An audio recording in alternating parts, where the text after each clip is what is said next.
વડોદરામાં ગુણવત્તાવિહીન રોડથી પ્રજા પરેશાન છે.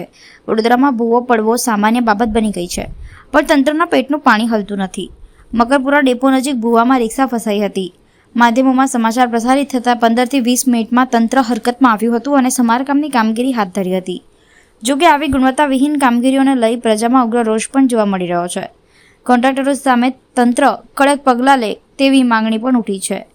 વડોદરા શહેરમાં રોડ અને જાહેર સુવિધાઓની કામગીરીમાં સતત ગુણવત્તાનો અભાવ જોવા મળી રહ્યો છે.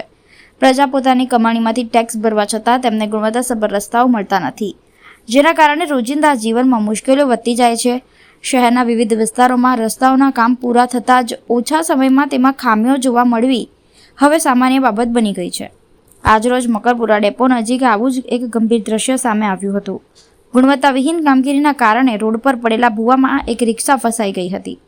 ઘટનાની તસવીરો અને વિડીયો સમાચાર માધ્યમોમાં આવતા જ પાલિકા તંત્ર હરકતમાં આવ્યું હતું અને અંદાજિત 15 થી 20 મિનિટમાં ટીમે પહોંચી તે ભૂવાના સમારકામની કામગીરી હાથ ધરી હતી.